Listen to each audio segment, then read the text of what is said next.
Toda tu vida te repitieron estas cosas como si vinieran directamente de Jesús. Las escuchaste en la iglesia, las aceptaste sin cuestionar. Pero aquí está el problema. Jesús nunca enseñó ninguna de ellas. Y no es una opinión. Hoy voy a mostrarte las palabras exactas de Jesús, una por una, porque cuando comparas lo que Él realmente dijo con lo que la iglesia sigue repitiendo hasta hoy, te das cuenta de algo inquietante.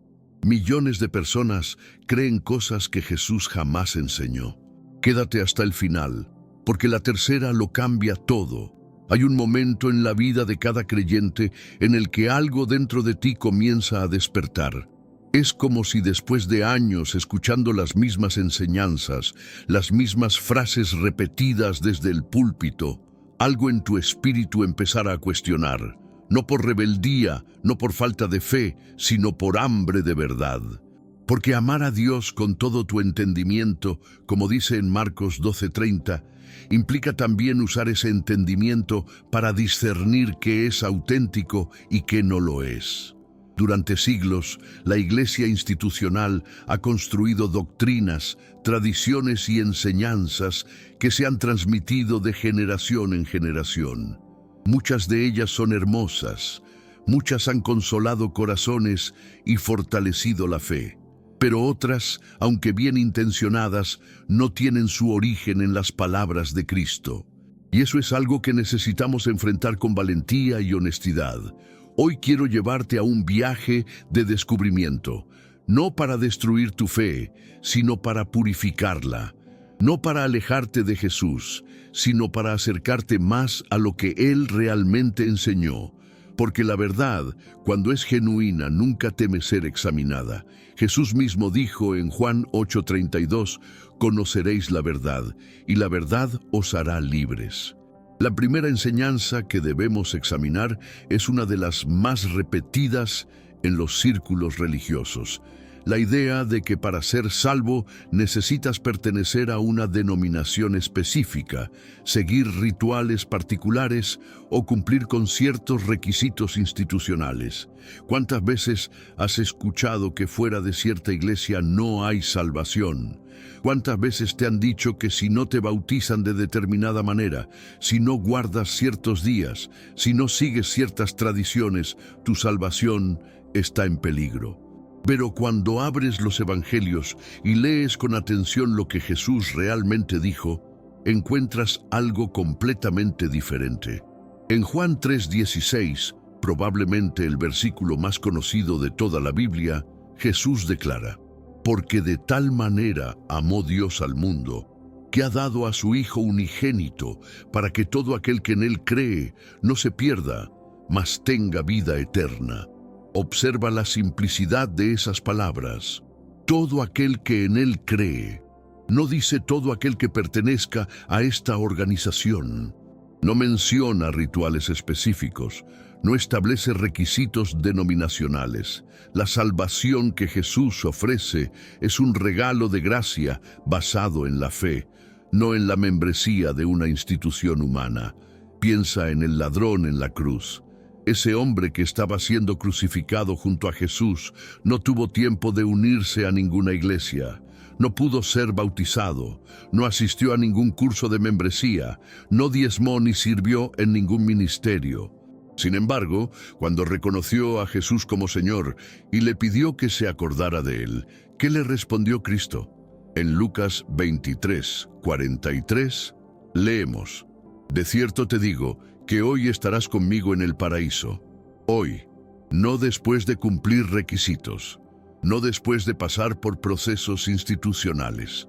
Hoy, porque la salvación nunca ha dependido de estructuras humanas, sino de una relación personal con Jesucristo. Esa es la enseñanza pura del Evangelio. ¿Significa esto que la iglesia no importa? Por supuesto que no. La comunidad de creyentes es fundamental.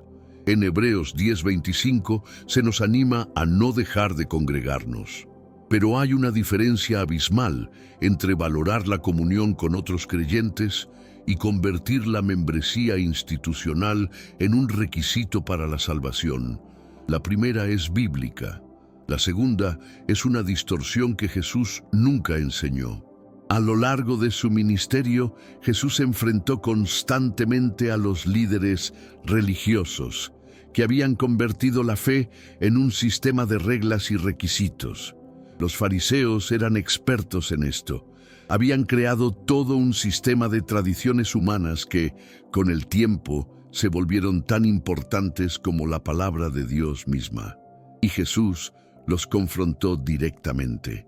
En Mateo 15:3 les preguntó: ¿por qué también vosotros quebrantáis el mandamiento de Dios por vuestra tradición? Esa pregunta sigue siendo relevante hoy. ¿Cuántas tradiciones eclesiásticas se han elevado al mismo nivel que las enseñanzas de Cristo? ¿Cuántas veces hemos priorizado las formas sobre el fondo, los rituales sobre la relación, la religión sobre la gracia? Y todo esto mientras afirmamos seguir a Jesús, quien constantemente rompió con las expectativas religiosas de su tiempo para revelar el corazón misericordioso de Dios. La verdad liberadora que Jesús enseñó es esta: la salvación es por gracia, mediante la fe, y no por obras, para que nadie se gloríe. Esas son las palabras de Pablo en Efesios 2:8 y 9. Pero están perfectamente alineadas con todo lo que Jesús predicó. No necesitas impresionar a Dios con tu denominación. No tienes que cumplir una lista de requisitos religiosos para ser aceptado. Simplemente necesitas creer en aquel que Dios envió. Si esto resuena contigo, si sientes que finalmente alguien está hablando las verdades que tu corazón necesitaba escuchar, te invito a que te suscribas a este canal. Aquí no repetimos tradiciones sin fundamento. Aquí vamos directo a la palabra, a lo que Jesús realmente dijo, y dejamos que la verdad hable por sí misma. Dale al botón de suscribirse y activa la campanita para no perderte ningún contenido. Pero esto es solo el comienzo, porque hay dos enseñanzas más que la Iglesia ha repetido durante siglos y que Jesús jamás pronunció. La segunda tiene que ver con cómo alcanzamos el favor de Dios. Y cuando descubras lo que realmente dijo Cristo sobre esto, vas a entender por qué tantos creyentes viven cargados de culpa innecesaria. La segunda enseñanza que debemos examinar es quizás una de las más dolorosas, porque ha mantenido a millones de personas encadenadas a un ciclo interminable de culpa, esfuerzo y frustración espiritual. Es la idea de que necesitas ganarte el favor de Dios a través de tus propias obras, sacrificios y penitencias, que mientras más sufras, más te niegues a ti mismo, más te castigues por tus errores, más cerca estarás de Dios. ¿Cuántas personas conoces que viven bajo ese peso? Personas sinceras, de corazón noble, que se levantan cada día sintiéndose insuficientes ante los ojos de Dios, que creen que si no ayunan lo suficiente, si no oran las horas necesarias, si no sacrifican lo bastante, entonces Dios está decepcionado de ellas. Viven atormentadas por la sensación de nunca ser lo suficientemente buenas, nunca lo suficientemente santas, nunca lo suficientemente dignas. Pero cuando examinas las palabras de Jesús, cuando realmente prestas atención a cómo Él interactuó con las personas, encuentras algo radicalmente diferente. Jesús nunca puso el favor de Dios como algo que debas alcanzar mediante tus esfuerzos. Nunca estableció un sistema de méritos donde tu sufrimiento te hiciera más aceptable ante el Padre. De hecho, hizo exactamente lo opuesto. En Mateo 11:28 al 30, Jesús extiende una invitación que destruye por completo esta enseñanza de autoflagelación espiritual. Dice: «Venid a mí todos los que estáis trabajados y cargados, y yo os haré descansar. Llevad mi yugo sobre vosotros, y aprended de mí, que soy manso y humilde de corazón, y hallaréis descanso para vuestras almas, porque mi yugo es fácil y ligera mi carga». Lee esas palabras una vez más.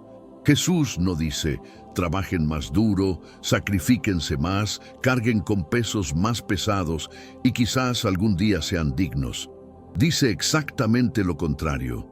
Venid a mí los que están cansados de cargar peso. Yo les daré descanso. Mi yugo es fácil, mi carga es ligera. ¿Cómo es posible que hayamos convertido el mensaje de Jesús en un sistema de autocastigo cuando Él mismo vino a ofrecernos descanso? ¿Cómo hemos transformado la gracia en una lista de penitencias? Esta distorsión no viene de Cristo. Viene de estructuras religiosas que, a lo largo de los siglos, encontraron en la culpa humana una forma de control.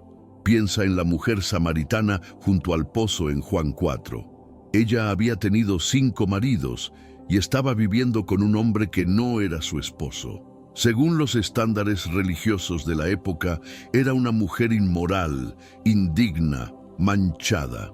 Sin embargo, cuando Jesús se encuentra con ella, no le impone una lista de sacrificios para ganarse su atención. No le dice que debe sufrir por sus errores antes de poder conocer a Dios.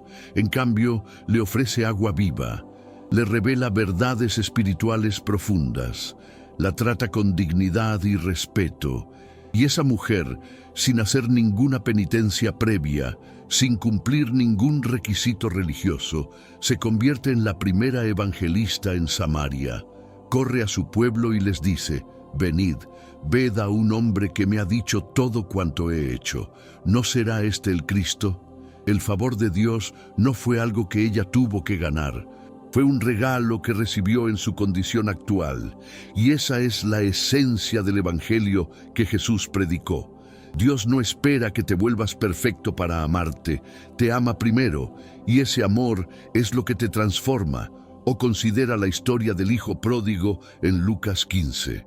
Este joven tomó su herencia, la despilfarró en una vida de desenfreno y terminó alimentando cerdos, quebrado y arruinado. Cuando finalmente decide regresar a casa, está preparado para suplicar ser tratado como un sirviente. Cree que ha perdido el derecho de ser llamado hijo. Piensa que necesita ganarse nuevamente el favor de su padre. Pero ¿qué hace el padre cuando lo ve venir de lejos? En Lucas 15:20 dice que mientras el hijo aún estaba lejos, su padre lo vio y fue movido a misericordia, y corrió y se echó sobre su cuello y lo besó. No esperó a que el hijo completara su discurso de arrepentimiento. No le impuso un periodo de prueba, no le exigió sacrificios para demostrar que había cambiado. El padre corrió hacia él, lo abrazó, lo besó, ordenó que le trajeran la mejor ropa, el anillo, las sandalias, preparó una fiesta, porque el favor del padre nunca se perdió. El amor del padre nunca fue condicional a las obras del hijo. Y esta parábola no es simplemente una historia bonita, es una revelación del corazón de Dios que Jesús vino a mostrarnos. Jesús constantemente escandalizaba a los religiosos de su tiempo precisamente por esto. Comía con pecadores y publicanos, tocaba a los leprosos, perdonaba a las adúlteras, acogía a los marginados y cada vez que lo hacía, estaba declarando algo revolucionario.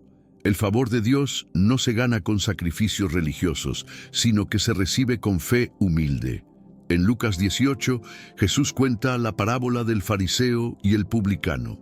El fariseo estaba lleno de obras religiosas, ayunaba 2 veces por semana, daba diezmos de todo. Se sentía superior porque creía que sus sacrificios lo hacían digno ante Dios. El publicano, en cambio, ni siquiera se atrevía a alzar los ojos al cielo, solo golpeaba su pecho diciendo, Dios, sé propicio a mí, pecador. ¿Y qué dijo Jesús? En el versículo 14 declara, os digo que éste descendió a su casa justificado antes que el otro, porque cualquiera que se enaltece será humillado, y el que se humilla será enaltecido. El que confiaba en sus obras regresó sin justificación. El que reconoció su necesidad de misericordia fue el que recibió el favor de Dios. Esta es la verdad que la Iglesia ha olvidado repetir con claridad. No puedes ganarte a Dios. No hay cantidad de sacrificio, penitencia o sufrimiento que te haga más aceptable ante Él, porque la aceptación ya te fue dada en Cristo. En Efesios 1:6, Pablo escribe que Dios nos hizo aceptos en el amado. No dice que nos hará aceptos si cumplimos ciertas condiciones. Dice que ya nos hizo aceptos en Cristo. ¿Significa esto que las obras no importan? No. Significa que las obras son el fruto de una relación con Dios, no el precio de entrada. Son la respuesta agradecida de un corazón transformado por el amor, no la moneda con la que intentamos comprar la aprobación divina. Santiago 2:17 nos recuerda que la fe sin obras es muerta, pero esas obras nacen de la fe, no al revés. La libertad que Jesús vino a traer incluye liberarte de la esclavitud de intentar ser suficientemente bueno. Porque la verdad es que nunca serás suficientemente bueno por tus propios méritos. Y no tienes que serlo. Cristo ya fue suficientemente bueno por ti. Su sacrificio fue completo, perfecto, de una vez y para siempre. Como dice Hebreos 10:14, porque con una sola ofrenda hizo perfectos para siempre a los santificados. No necesitas añadir tu sufrimiento al sacrificio de Cristo. No necesitas castigarte para ser digno. Ya eres amado, ya eres aceptado, ya tienes el favor de Dios en Cristo. Esa es la buena noticia del Evangelio. Esa es la enseñanza pura de Jesús que la religión institucional a menudo oscurece con capas y capas de tradiciones humanas. Pero hay una tercera enseñanza, y esta es quizás la más controversial, la más difícil de aceptar para muchos, porque toca directamente la forma en que hemos entendido el poder, la autoridad y la estructura dentro de la fe. Es una enseñanza sobre jerarquías espirituales que Jesús nunca estableció, pero que la Iglesia ha mantenido durante siglos. Y cuando la descubras, comprenderás por qué cambia absolutamente todo. La tercera enseñanza que necesitamos examinar es probablemente la más desafiante, porque confronta directamente la estructura de poder que se ha construido a lo largo de los siglos dentro de la Iglesia institucional. Es la idea de que necesitas intermediarios humanos entre tú y Dios. Que hay una jerarquía espiritual de personas más santas, más ungidas, más cercanas a Dios que tú, y que solo a través de ellas puedes acceder verdaderamente a lo divino. ¿Cuántas veces has escuchado que necesitas a un sacerdote para confesar tus pecados? Que requieres de ciertos líderes para interpretar las Escrituras, porque tú no eres capaz de entenderlas por ti mismo. Que debes someterte incondicionalmente a la autoridad eclesiástica, porque ellos tienen un acceso especial a la voluntad de Dios que tú no posees. Esta estructura, aunque profundamente arraigada en muchas tradiciones, no proviene de las enseñanzas de Jesús. De hecho, Jesús hizo exactamente lo contrario. Constantemente rompió con las estructuras jerárquicas religiosas de su tiempo. Confrontó a los líderes espirituales que se habían elevado a sí mismos por encima del pueblo. Y en uno de sus discursos más directos, registrado en Mateo 23, Jesús advierte específicamente contra la creación de títulos y posiciones que separan a unos creyentes de otros.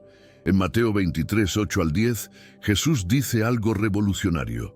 Pero vosotros no queráis que os llamen rabí, porque uno es vuestro maestro, el Cristo, y todos vosotros sois hermanos. Y no llaméis Padre vuestro a nadie en la tierra, porque uno es vuestro Padre, el que está en los cielos. Ni seáis llamados maestros, porque uno es vuestro Maestro, el Cristo. Lee esas palabras cuidadosamente. Jesús no está simplemente sugiriendo humildad. Está desmantelando por completo la idea de una jerarquía espiritual donde algunos se elevan por encima de otros. Todos vosotros sois hermanos. No hay escalones de santidad, no hay niveles de acceso a Dios. Todos somos iguales ante el único Maestro, el único Padre. Sin embargo, ¿qué hemos hecho con estas palabras? Hemos creado exactamente lo que Jesús prohibió. Títulos eclesiásticos que elevan a unos por encima de otros. Estructuras de poder donde unos pocos interpretan a Dios para las masas. Sistemas donde necesitas ir a través de intermediarios humanos para llegar al Padre Celestial. Y todo esto mientras afirmamos seguir al que dijo: yo soy el camino, y la verdad, y la vida. Nadie viene al Padre sino por mí. Nadie viene al Padre sino por Jesús. No dice nadie viene al Padre, sino por ciertos líderes religiosos. No establece una cadena de autoridad humana que debas escalar. Jesús mismo es el único mediador.